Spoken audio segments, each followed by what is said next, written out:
Copa de 1950 ensinou muito ao Brasil. Apesar da derrota, muitos estádios foram construídos na era Vargas, erguendo a arquitetura por trás do desenvolvimento do futebol. O futebol, esse curioso esporte, ensinou ao Brasil que a vitória não viria de maneira fácil. Era preciso lutar. O gosto amargo da derrota para o Uruguai, na frente de 200 mil brasileiros no Maracanã, deixou uma marca indelével nas cores da bandeira nacional.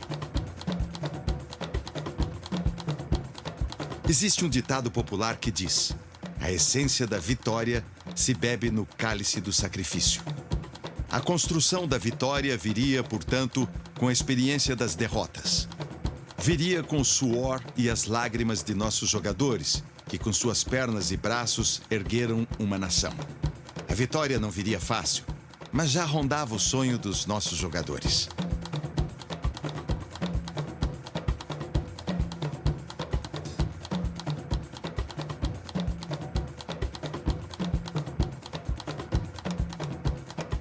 O ano de 1958 foi um divisor de águas para o futebol mundial.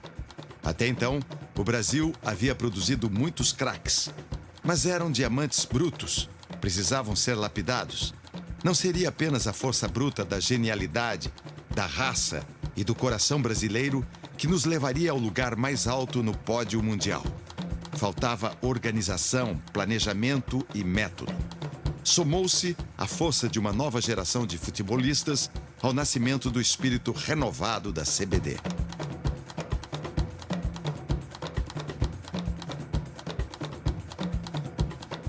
A história, às vezes, passa por caminhos curiosos. Como poderíamos imaginar a história do futebol brasileiro se talvez o belga Faustin Avelange, pai de João, não tivesse vindo para o Brasil, mas sim para um outro país? Difícil dizer, ou mesmo imaginar. João Avelange nasceu com espírito de atleta. Basta dizer que foi nadador das Olimpíadas de Berlim em 1936 e jogador de polo aquático nas Olimpíadas de 1952. Em 1956, assumiu a presidência da CBD, que na época, além do futebol, congregava 24 esportes. Reformou todo o sistema e prometia lutar com unhas e dentes pelas cores do Brasil. Os anos se passaram, houve a Copa de 54 na Suíça, ainda uma vez não nos saímos bem, veio 58, fui eleito e modifiquei todo o sistema, mas completamente. O que só assiste hoje foi o que colocamos: um psicólogo, um dentista, médicos, massagistas, roupeiro, enfim, tudo que era necessário para o bem-estar do atleta. Antigamente havia um roupeiro massagista, havia um técnico e mais nada. Então, e uma direção. E isso não dava condições. E assim foi tudo modificado, preparamos o time e tivemos a felicidade, antes de chegar à Suécia, fazer 2 jogos na Itália, um com a Fiorentina e outro com a Inter ou com o Milan. E fomos criticados como é que uma seleção, naquela época, jogaria com um time. E com isso, preparamos o time e fomos campeões. Foi uma surpresa para todo mundo, mas foi uma festa. E aí começamos a sentir que poderíamos botar a cabeça fora d'água. A seleção do Brasil se preparava para a melhor campanha de sua história. Porém, isso ainda era um mistério para nossos heróis. Como ainda não havia ganhado nenhuma competição, mesmo tendo jogado em casa, os futebolistas, apesar de serem os melhores da época, como se provou no campeonato que se anunciava, entraram em campo desacreditados por outras potências do futebol. Talvez isso tenha contribuído e tenha dado mais força e concentração aos nossos jogadores. Quando terminava o mês de maio de 1958, a seleção brasileira embarcou rumo à Europa para disputar o seu 6º campeonato mundial de futebol. Logo antes da Copa, a renomada revista France Football publicava um artigo no qual dizia que a seleção brasileira possuía grandes craques, mas que eles eram emocionalmente vulneráveis, imaturos e despreparados psicologicamente para grandes competições. Continuava a matéria dizendo que o Brasil conseguiria, no máximo, um 6º lugar. Entre os favoritos, a revista destacou Alemanha Ocidental, Inglaterra, Suécia, Tchecoslováquia e Hungria.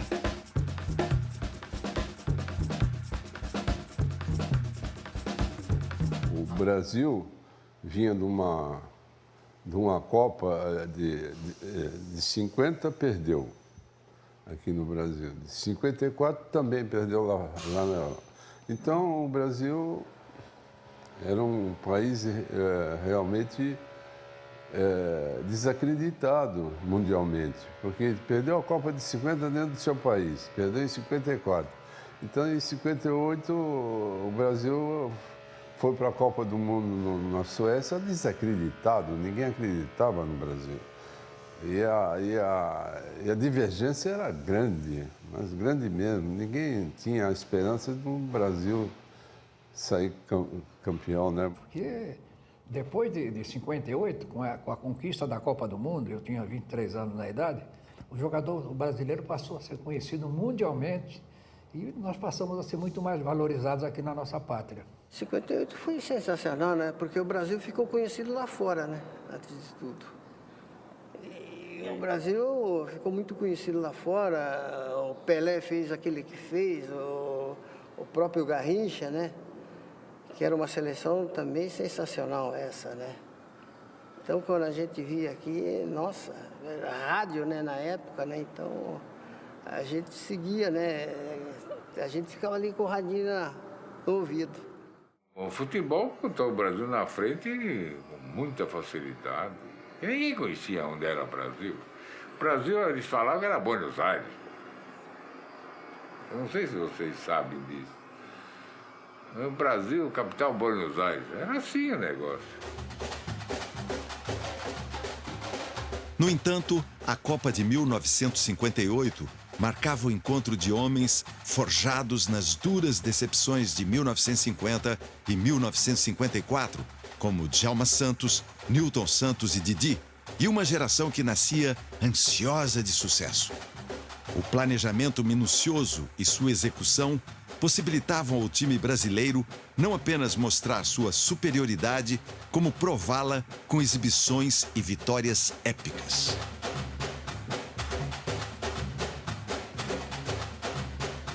O time brasileiro, além do trabalho duro e habilidade, contava também com a sorte. Aparecia no Brasil uma estrela que iria ofuscar de uma vez por todas a dúvida que pairava sobre a seleção. O ano era 1957, quando surgiu no Brasil um menino que mudaria a forma de interpretar a bola: Pelé. Eu costumo dizer que quando jogou Pelé e Garrincha junto, a seleção nunca perdeu. Olha aqui, rapaz, o Pelé era um amador jogando futebol profissional.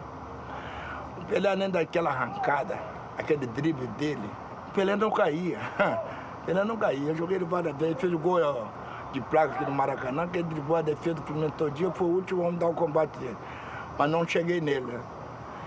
E ele era um cara máximo jogando futebol. Driblava com as duas pernas, para dentro e para fora, batia com as duas em velocidade, cabeceava enormidade, subia 2, 3 metros acima do zagueiro. Ele foi um monstro jogando futebol. E eu tive o prazer de jogar com ele. E meu amigo, eu me lembro muito bem quando eu jogava lá no Corinthians, eu falei, Pelé, poxa, vai jogar lá de lá, você vem enchendo o saco lá de cá, vai do lado direito. Ele ia. Meu amigo, ele... então tá bem, eu vou jogar lá dentro, então vai. Aí, meu amigo, passei a admirar ele com a humildade do cara tem como jogador de futebol. A questão é que o Pelé, ele que se adapta, entendeu? Ao jogador, para ajudar o jogador. Porque ele sabe que é difícil, entendeu? Que um outro jogador possa entender o Pelé, porque ele faz coisas que imagináveis. Agora ele é diferente. Ele já, como um jogador normal, está com a bola, ele já sabe mais ou menos o que, então ele ajuda. Então não precisa nada, ele mesmo, entendeu? É que ajuda quem está ao seu lado. É simples jogar com ele, porque ele te facilita tudo. Se você está em dificuldade, ele vai te ajudar. Se você tem algum problema, ele está de perto de você. Quer dizer que ele te dá sempre uma solução. E eu aprendi também com ele isso. Olha, o Pelé chegou aqui em 56, eu tinha 21 anos, já estava até jogando na seleção, já era um jogador bastante conhecido. Mas assim que o Pelé fez o primeiro treino, nós já percebemos que ali estava uma fera, né? E todos ficamos observando, ele fez alguns amistosos. Logo o Santos fez um amistoso em Santo André, foi 7-1, ele marcou 4. E a gente já viu que ali estava um jogador superdotado, né? E, felizmente ele caiu aqui em Santos, como poderia ter caído em outro lugar do Brasil, e fez a felicidade durante muitos anos da torcida santista, fazendo parte daquele grande esquadrão do Santos e do ataque que todos consideram o melhor de todos os tempos, Dorval, Mengalvio, Coutinho, Pelé e Pepe. Quando ele estreou com a camisa da seleção com apenas 16 anos de idade, pouco ele sabia que se tornaria o maior jogador de todos os tempos do futebol mundial.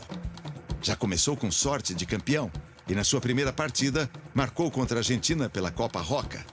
Seu primeiro gol com a amarelinha foi contra o lendário goleiro portenho, Amadeus Carrizo. No jogo seguinte, que iria decidir a Copa Roca, Pelé mostrou que seu gol na estreia não tinha sido sorte. Marcou pela final da Copa Roca no Pacaembu e conquistou seu primeiro título pela seleção brasileira.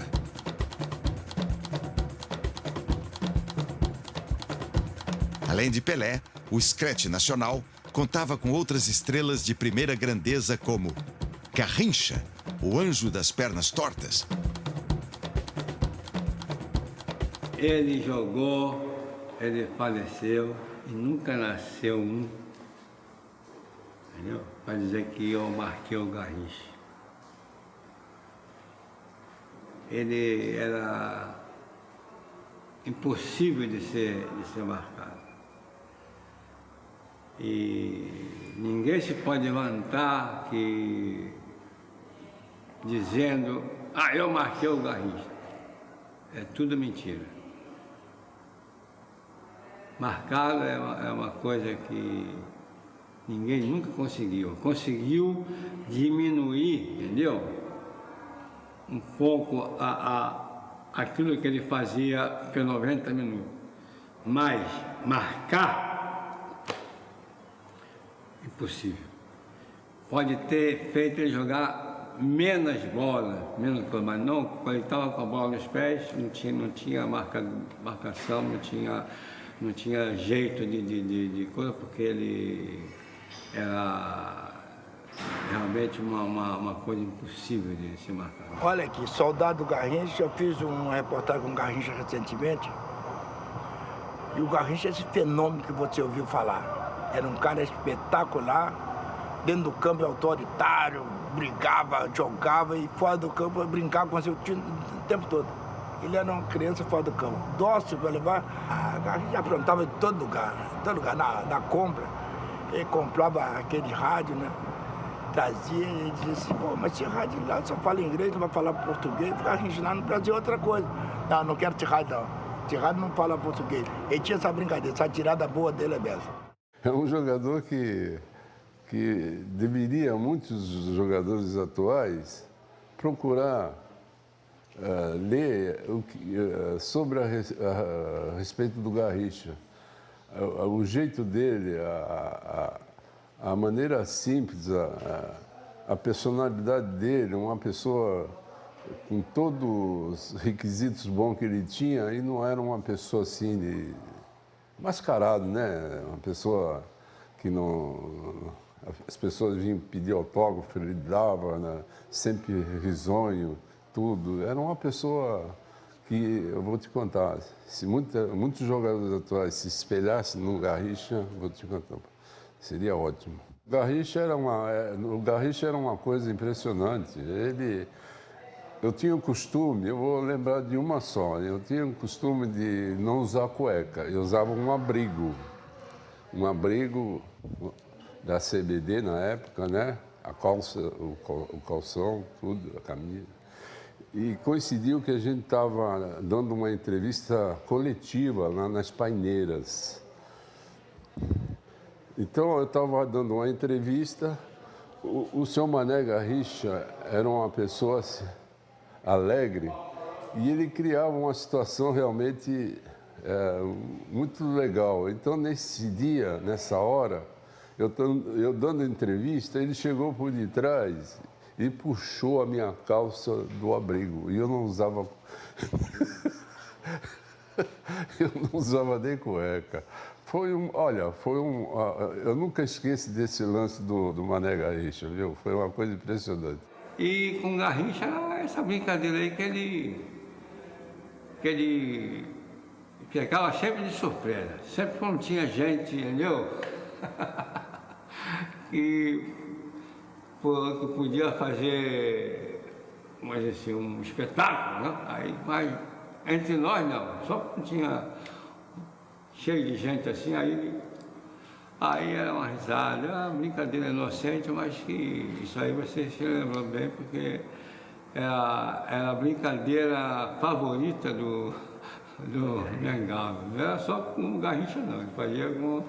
Aí tinha só nego que só via só. Enquanto quando via Mengal, começava a segurar o calção, segurar o roupão, entendeu? Porque sabia já que alguma coisa ia acontecer. Então, é uma brincadeira muito inocente, mas naquela época dava para se divertir, entendeu? Ó, tinha o Mané, por exemplo, que ele, poxa, com o Zagallo tinha medo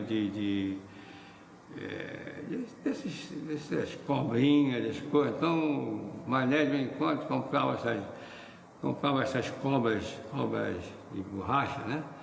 Aí um dia nós estávamos assim, aí nós estávamos no quarto com o Zagallo, né?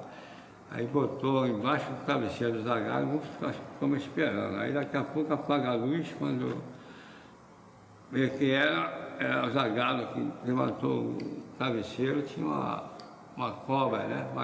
De borracha, né? É brincadeira de quase de criança, né? Mas naquela época dava para se divertir, para coisa. O Garrincha era um molecão no meio nosso. Era um cara que vivia enchendo a paciência de todo mundo, cutucando todo mundo, aquele molecão que a gente olhava para ele e falava, porra, esse é o Garrincha?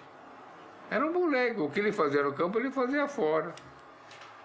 Tudo que ele fazia dentro do campo, ele fazia fora do campo. Quer dizer, era moleque mesmo. Ele vivia com estilingue na mão, pô.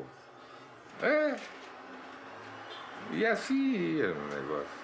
Um jogador diferente, um jogador que... Ele fazia o público rir. Ele tinha uns dribles que a gente ria também. Ficava olhando ele para rir. Que era uma palhaçada total, viu? Todo mundo ria. Ele ficava atirando pedra nos outros, pedra de passarinho. Ele sempre caçou lá onde ele morava, lá naquele Pau Grande, sei lá. Então ele vivia caçando, viu? Ele é um moleque total. Ele fala, pô, esse é o Garrincha. Mas é assim mesmo. O Garrincha jogando é uma dádiva. É um jogador fora de série. E tudo que ele fazia dava certo. E foi numa fase muito boa. Um ataque muito bom no Brasil, fantástico. E foi que deu ao Brasil várias Copas, né? Através do ataque. Não, eu lembro dos baldes que a gente botava nas portas, em cima das portas, né? Quando o cara ia passar aqui, abria a porta, se molhava todinho, né? Essa era, a maioria das brincadeiras era essa, né? Então a gente tinha que estar esperto, vivo, né? Não, o Mané era um gozador, né? O Mané era um cara tranquilo, gozador. Para ele, Copa do Mundo era como se fosse um treino coletivo no Botafogo. Ele não estava nem aí. Para ele era mais ou menos tudo igual. Como melhor disse o poeta Carlos Drummond, se há um Deus que regula o futebol, esse Deus é sobretudo irônico e farsante. E Garrincha foi um de seus delegados incumbidos de zombar de tudo e de todos nos estádios. Mas como é também um Deus cruel, tirou do estonteante Garrincha a faculdade de perceber sua condição de agente divino. Foi um pobre e pequeno mortal que ajudou um país inteiro a sublimar suas tristezas. O pior é que as tristezas voltam e não há outro Garrincha disponível. Precisa-se de um novo que nos alimente o sonho. Djalma Santos, toda hora que eu ia fazer tratamento, ele ia junto. E Deus que está em bom lugar. E o Djalma brincava muito. O Djalma era um dos maiores gozadores que eu conheci na minha vida. E ele falava para mim, os homens mandaram perguntar para você como é que você está. Que estão a fim de cortar mais um e estão vendo você com bons olhos. Putz, aquilo me apavorava, né? Porque eu não estava legal para jogar e tal. Mas todo dia ele ia e falava a mesma coisa para mim. Aí mandaram perguntar de novo, já está me enchendo o saco isso aí. Perguntar, e você não recupera. Eu acho que você vai, talvez na semana que vem você vai embora. E todo dia ele falava isso para mim, o Djalma. E eu realmente não recuperei. Era muito bom. Ele comandava uma equipe bem mesmo. Era um jogador forte, vigoroso lá atrás. Não era tecnicamente fabuloso, mas tinha um vigor fabuloso. O Orlando era mais técnico, mas não tinha o vigor do Bellini, mas também era um grande quarto zagueiro. O Newton Santos é a enciclopédia do futebol, né? Então não tem o que falar. Era sensacional. O Newton Santos, por exemplo, é um daqueles que sempre fala, eles vão te fazer isso. Não reage. Faz de conta que ele nem te conta. Então sabe como é que é? Eu não vou falar porque, mas eles faziam coisa que se fosse aqui no Brasil já tinha dado Didi Folha Seca, eu aprendi muita coisa com o Didi. Eu posso até mostrar pra você, mas você não vai querer ver, eu tenho um dedo a mais. Por que um dedo a mais? Você vai perguntar, eu vou responder. O 3 dedos, você usa o dedo de fora. Esse dedo você não bate na bola, você bate do lado de fora. Então, tanto bater na bola, foi criando aqui mais um dedinho aqui. Didi tinha. Pedra de gelo, frio, não se apavorar por nada. Pô, no campo, como ele entrava, ele saía. Nunca viu o Didi brigar, nunca viu o Didi reclamar. No jogo foi, se eu não erro, em 58, quando a Suécia fez o gol, todo mundo desesperado, o Didi saiu, foi lá no gol, 58, né? Pegou a bola, botou embaixo do braço e veio andando até o meio campo. E fez assim, botou a bola ali e fez assim, calma. Porque estava todo mundo desesperado. Aí botou a bola ali, né? E começou a jogar. Pode pôr o time. Quer dizer, Didi era um professor, entendeu? Que não falava em campo. Ele só olhava, entendeu? Te olhando, você já sabia o que ele queria. Esse era sensacional. Quando tinha uma falta, a gente já ficava tranquilo, né? Que era a caixa na certa. Ele pegava de 3 dedos e a bola subia e caía, né? Atrás do goleiro. Sensacional, maravilhoso. Zagallo era diferente do Garrincha. Mas era de uma utilidade para o clube impressionante. Se destacou e inventou, entendeu? Uma maneira de jogar diferente dos outros. Quer dizer, o Newton Santos, quando ia para frente, o Zagallo estava ali para cobrir. Então o Zagallo foi um jogador utilíssimo para a seleção e para os clubes que ele jogou. Simples, prático, era realmente um jogador exemplar. O Zagallo era um ponto esquerda que ele cobria o Newton Santos, né? Ele fazia o 4-3-3, ele fazia muito bem. E tinha hora que ele mesmo ia lá na frente e fazia gols. Muito bom jogador.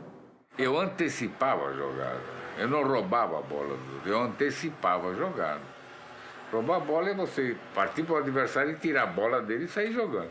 Não, eu dava a chance para ele receber a bola. Então, o companheiro dele que estava com a bola lá atrás, quando ele via que o companheiro estava livre, na hora de fazer o passe, a gente sempre olha para a bola, para bater nela. E quando ele fazia assim, eu antecipava quando ele não segurava mais a perna para não chutar a bola.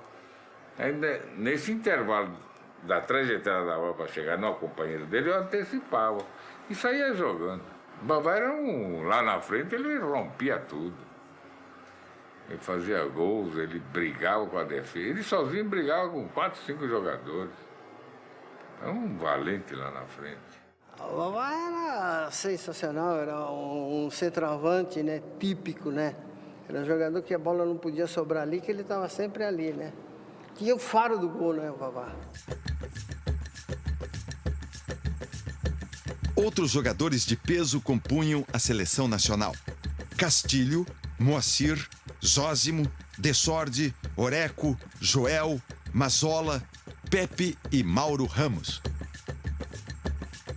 Assim, a equipe brasileira embarcava rumo à Copa do Mundo da Suécia. Na bagagem, além das roupas, a vontade de vencer e desfazer o episódio de 1950.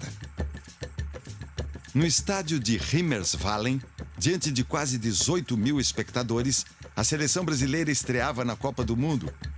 Com os nervos à flor da pele, os austríacos fecharam o jogo e na primeira meia hora ninguém fez gol. Eu só sei que nós tomamos os 10 primeiros, 10 ou 20 minutos, nós tomamos um passeio. Eles faziam tabela de 10, 15 metros de um longe do outro. Impressionante. Aí nós apertamos mais a marcação e melhorou para o nosso lado. Aí nós ganhamos de 3-1 e ganhamos bem. São jogos que a Áustria, então, era um time que... quando eles pegavam a bola, a gente ficava olhando eles jogarem. Porque eles jogavam bem, mas não tinha aquela potência lá na frente. Eu sei que nós, uns 10 ou 15 minutos do primeiro tempo, assim, nós tomamos um passeio que a gente não via a bola.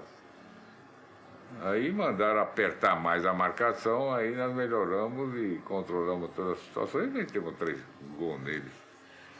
E assim foi indo.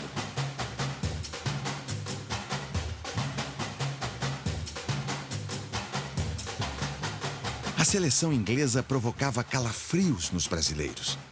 Ainda estava fresca na memória a derrota de 1956 em Wembley, quando nossa equipe foi vencida por 4-2 com uma atuação tímida.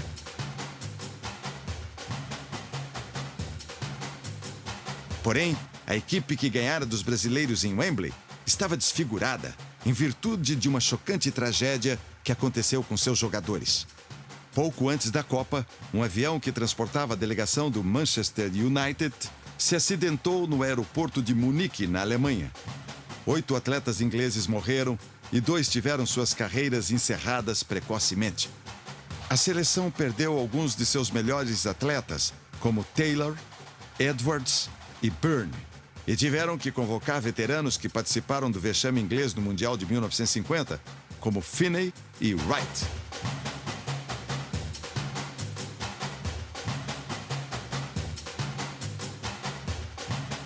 Apesar do resultado sem gols na partida, o Brasil foi o maestro em campo. Foi senhor absoluto das ações.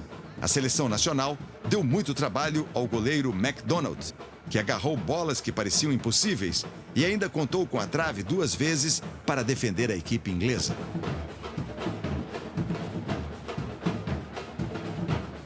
A seleção jogava bem.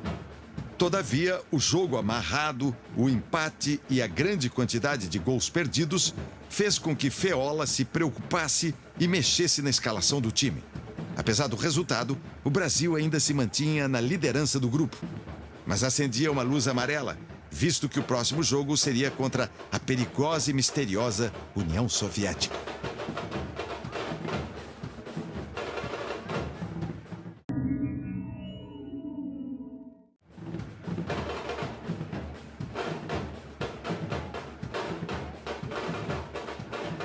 Depois de um 0-0 com a Inglaterra, era obrigação do Brasil vencer o próximo jogo com os soviéticos, se quisesse manter o sonho de continuar na competição.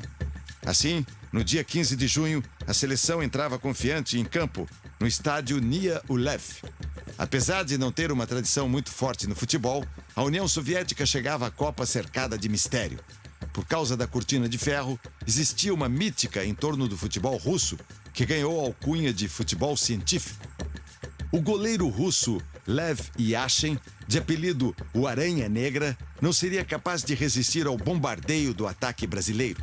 Os russos que chegaram à Copa com reputação de super-homens pareciam não acreditar no que viam diante de seus olhos. O jogo contra a União Soviética é um marco na história do futebol brasileiro, sem dúvida alguma. Por quê? Foi nesse jogo que o Pelé e Garrincha estrearam em Copa do Mundo. Mas antes disso, dizia-se aqui no Brasil que a União Soviética, e que, por influência dela, a cortina de ferro de uma maneira geral, ou seja, os países do leste europeu, quase todos comunistas, praticavam, principalmente os soviéticos, praticavam o chamado futebol científico. E se perguntar o que será futebol científico? Não, porque, como eram países muito fechados, a gente vivia num outro mundo, na verdade, se sabia muito pouco do que se passava por lá. Até porque não existia toda essa tecnologia que permite todo mundo saber de todo mundo o tempo inteiro, né? Em toda parte, né? Então criou-se esse conceito de que eles haviam fabricado o futebol científico. O que seria o futebol científico, né? Ficou aquela pergunta no ar. O Garrincha acabou com o futebol científico em 3 minutos de jogo. Em 3 minutos de jogo, o futebol científico tinha ido para o espaço, né? Assim como os astronautas russos, né? Em 19 de junho, em Gotemburgo, o Brasil enfrentava um grande desafio. Pegava o país de Gales pelas quartas de final. Em 58, o País de Gales foi 1-0, jogo muito difícil, muito duro. Não que o País de Gales tenha ameaçado, né? Mas o País de Gales sempre tinha uma retranca incrível. E jogava com líbero, e para fazer gol neles foi muito difícil. O Pelé acabou fazendo gol e nós ganhamos de 1-0. Esse jogo foi o mais difícil na Copa de 58. O Brasil para ganhar lá, o Pelé deu um chapeuzinho no cara, e conseguiu ganhar. Em 58 a gente sabia que tinha uma seleção boa e a seleção veio, nós trouxemos aqui para o Brasil para nos testar, porque lá foi muito difícil ganhar lá. Era muito boa, muito forte, era um candidato ao título.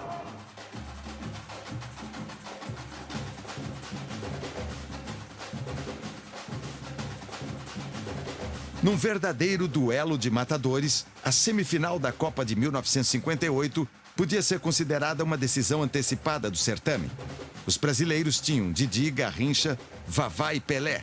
Os franceses tinham Copa e Just Fontaine, com suas conclusões fulminantes e até hoje o único a marcar 13 gols em uma única edição da Copa do Mundo. Os brasileiros já sabiam que seria impossível escapar ilesos de um duelo com Fontaine. Era necessário ter um ataque ainda mais contundente e manter a defesa atenta. E foi o que aconteceu em Estocolmo. Numa terça-feira de junho de 1958, em Estocolmo, Suécia, o Brasil enfrentava a perigosa equipe da França. No estádio Razunda, pouco mais de 27 mil espectadores estavam presentes para assistir a partida. Um dia em que nada iria parar o futebol brasileiro. A partida valia a sonhada vaga para a final da Copa do Mundo. Apitava o confronto o árbitro galês Benjamin Griffiths. Pela equipe do Brasil entravam em campo Gilmar, Dessordi, Bellini, Orlando, Nilton Santos, Zito, Didi, Garrincha, Vavá, Pelé e Zagallo.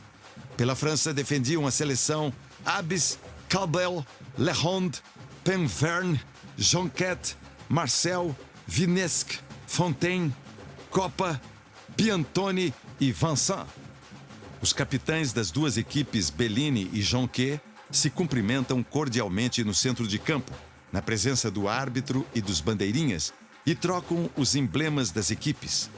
O jogo começa com forte movimentação dos brasileiros, e logo aos 2 minutos, Vavá enche o peito e apresenta o cartão de visita dos brasileiros. Faz Brasil 1-0. Poucos minutos depois, veio a reação francesa numa jogada de Copa e Fontaine. Fontaine igualou o marcador e terminou a Copa como artilheiro. Foi o primeiro gol que o Brasil tomou no Mundial. Apesar do frio da Suécia, o jogo fervia. Garrincha domina na entrada da área e lança Zagallo. Zagallo livre na esquerda, pega de primeira e fuzila o gol francês. A bola bate no travessão, bate em cima da linha, mas não entra. Penverne chuta de qualquer jeito, Cabel limpa o lance. Lançamento para Garrincha na ponta direita. Garrincha vem ganhando terreno frente a Marcel e Cabel. Garrincha sai em disparada pela ponta direita. O francês oferece combate. Garrincha, inacreditável, parou a bola e deixou o zagueiro francês rolando no chão. O zagueiro se levanta, não desiste, mas fica um pouco arredio. Garrincha aproveita, avança, tabela em 2 na grande área. Olha o lance, olha a chance, o goleiro salva. Pelé ainda tenta e a bola vai para fora. Os zagueiros franceses se enervaram e abusaram da violência.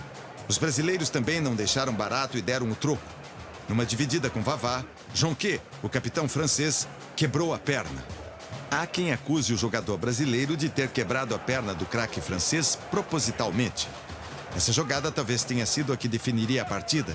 O jogador teve que ser carregado para fora do campo, mas a habilidade dos brasileiros até o fim da partida provou o contrário. Mesmo com atendimento médico, o jogador se machucou e, como não eram permitidas substituições, a equipe francesa passou a atuar com 1 a menos em campo e não segurou mais o Brasil. A virada veio com Didi, na sua jogada mais clássica, a folha seca, que entrou bem no ângulo e mandou o goleiro francês, Claude Abbé, para fora de campo.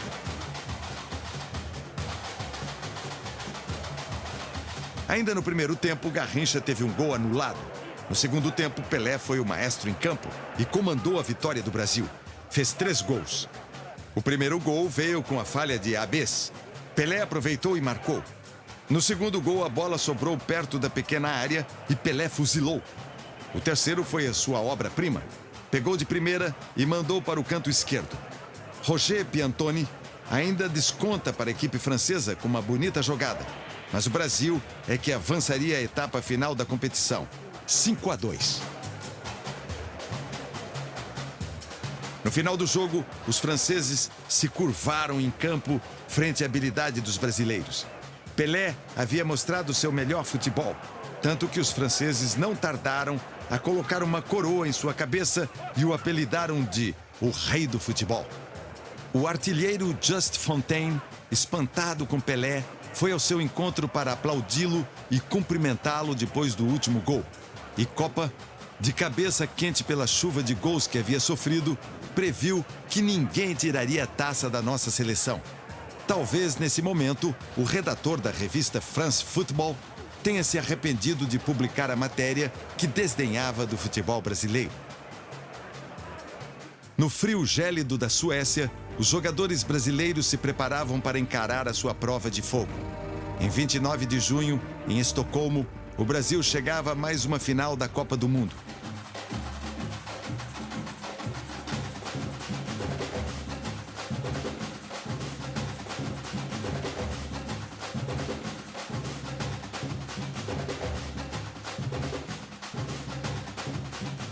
Olha, a final de 58 foi fácil, né? Porque jogamos com a Suécia, a França, que era o grande adversário do Brasil, nós eliminamos antes, né? E a Suécia, quando os dois times entraram no campo, já sabia que o Brasil ia ser campeão, porque os jogadores da Suécia primeiro estavam felizes de ser vice-campeões do mundo, e segundo, respeitavam demais o time brasileiro, sabiam que o Brasil era muito melhor. Então, não houve um pontapé, não houve nenhum tipo de desavença, de falcatrua, os juízes apitaram muito bem, as bandeirinhas também. E o Brasil foi infinitamente superior à Suécia e ganhou a Copa com extrema facilidade. A Suécia, na verdade, foi o início da conquista, né, e do crescimento do Brasil, né? E o Brasil não tinha nome assim de craque naquela época, né? E foi através da Suécia, na primeira Copa que nós fomos, né? Conseguimos ganhar o campeonato, né? Foi um salto muito grande. Mas o mundo todo ficou sabendo, né? E o Brasil se tornou o primeiro do mundo. Isso é bonito.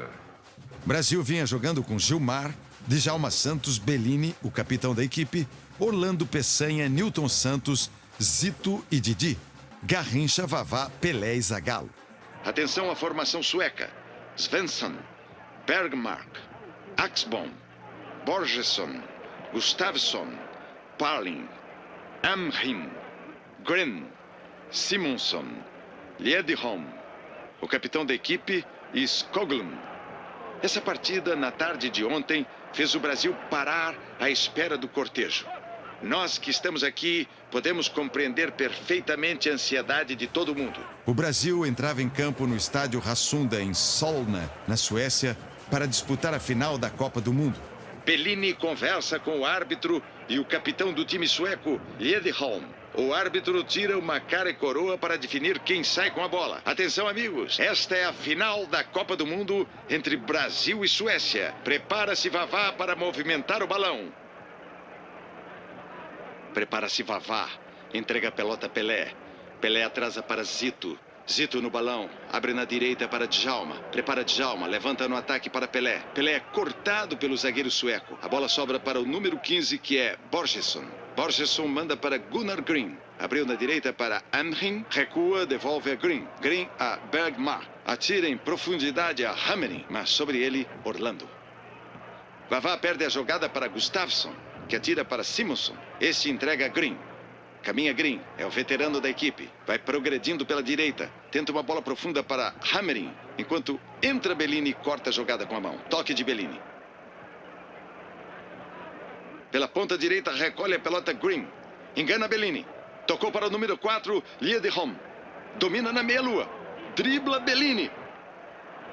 Aponta, atira. Gol!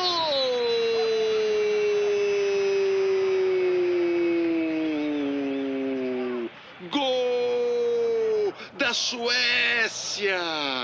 Aos 4 minutos e 25 segundos. Bela jogada do atacante sueco Liedholm. Cortou Bellini, cortou Orlando e tocou a pelota no fundo da rede. Bola para Vavá. Corta Borgesson. A bola toma a direção de Didi pela esquerda. Atrai Gren. Lança para Vavá. De primeira para Pelé. Rebate Axbom. Bola volta para Zito, que emenda para Garrincha. Garrincha invade a área. Atrai o seu marcador. Aplica-lhe uma finta. Tiro cruzado. Vem Vavá. Gol!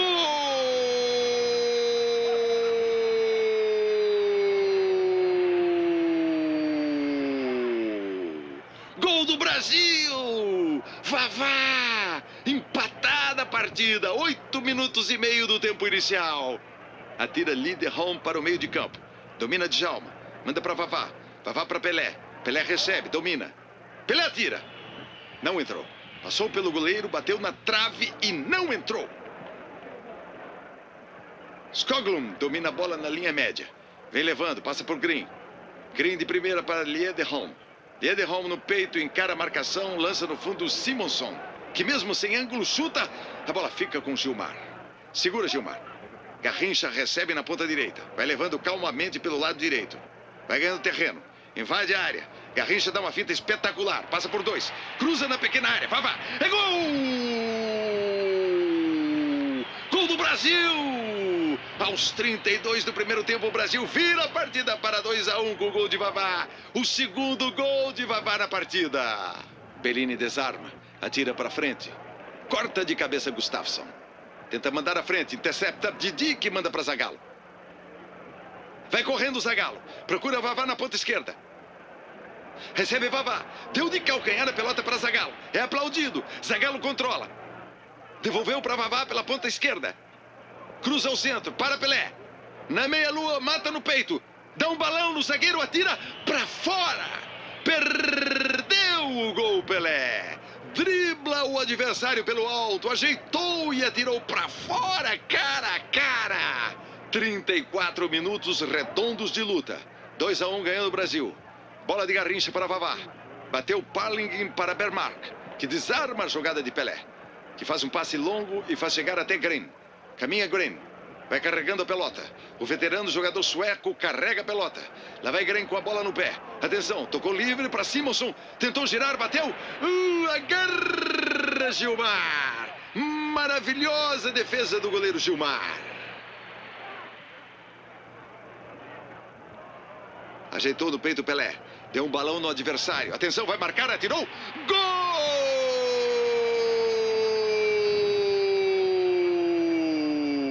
Gol do Brasil! Pelé! Uma beleza de gol! Garrincha recebe pela ponta direita, finta maravilhosamente Oxbom. Ainda Garrincha com a bola no pé. Já pela quina da área. Oxbom volta a dar-lhe combate. Ainda Garrincha, fintando Oxbom. Garrincha com a bola no pé, fazendo a jogada. Fintou Garrincha, dançando de um lado para o outro. Oxbom na frente, vai, drible. Fintou Garrincha, levantou. Entretanto, coloca na cabeça de Gustafsson, que joga a pelota para fora da área. Cobra Zagallo. Bola na cabeça de Vavá. Ficou para fora da área. Didi apontou, atirou. Rebate em Bergbach. Roubou o Zagallo. Gol!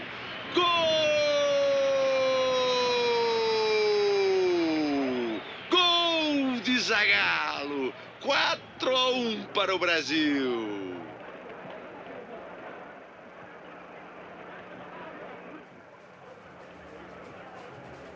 A Suécia descontou para 4-2 com Simonsson aos 35 do segundo tempo.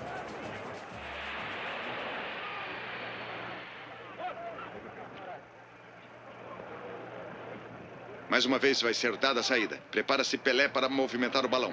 Lança Didi. Didi recebe, prepara. Atrás a bola para Djalma. Djalma toma a posição profunda para Pelé. A pelota corre. A bola é cortada pelos suecos. A bola sobra com Zagallo. Zagallo toca para Pelé. Corta Parling.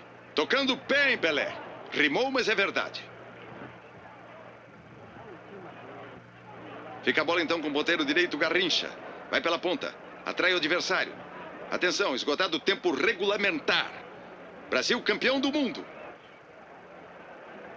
Fica a pelota para trás.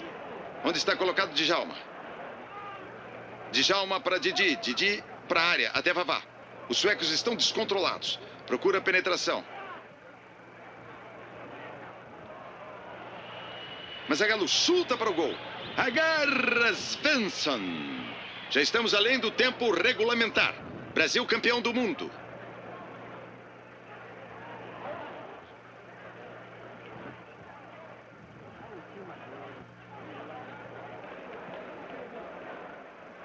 Cruzamento na área. Para Pelé. De cabeça. Gol! Gol do Brasil! Pelé no canto esquerdo. Pelé não acredita. Fica deitado no chão. É a vitória brasileira aos 46 minutos de jogo. Pelé terminou a partida. Deliram os brasileiros, campeões do mundo, meus amigos. Jogadores brasileiros são saudados pelos suecos. Pelé chora. Aí está a vitória máxima conseguida no campo da Suécia. Campeões do mundo, os brasileiros. Jogadores vão receber agora a taça Julius Rimet. Torcida da Suécia dá mais um exemplo de esportividade aplaudindo os 22 jogadores brasileiros. Claro que eles queriam a vitória dos suecos, mas venceu o melhor. Venceram os brasileiros pela contagem de 5-2. A vitória máxima do quadro brasileiro nesta oportunidade. Atenção, meus amigos. Os campeões do mundo que desfilam com a bandeira da Suécia dentro do gramado de Rassunda. Agradecendo a este público, a esta torcida maravilhosa. Lá vai o Brasil desfilando com a bandeira da Suécia. Somos campeões do mundo. Bem, meus amigos, vamos agora então para a cerimônia de encerramento do Campeonato Mundial de Futebol em poder da Confederação Brasileira de Desportos. É um momento de verdadeira emoção. Estão chorando no campo os jogadores Bellini, que recebe a taça de campeão mundial.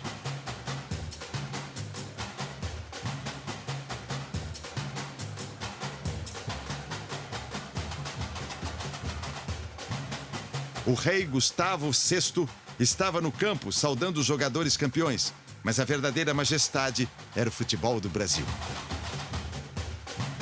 A campanha invicta da seleção brasileira na Suécia foi marcada por uma peculiaridade. Do primeiro jogo até a final, o Scratch Nacional só enfrentou seleções europeias. Mesmo duelando com esses perigosos rivais, o Brasil impôs seu espírito e ritmo de jogo como se estivesse jogando em casa. A cadência envolvente e a habilidade precisa dos nossos jogadores fizeram a torcida virar a casaca. A torcida sueca vibrava e se divertia com o futebol arte dos brasileiros. Campeões invictos, o esquadrão brasileiro quebrou uma escrita e consagrou uma façanha inédita. Em todas as edições da Copa do Mundo, o vencedor foi sempre uma seleção do continente que recebia o campeonato. Isso até a seleção brasileira roubar a festa e se tornar a penetra mais amada da grande festa do futebol mundial.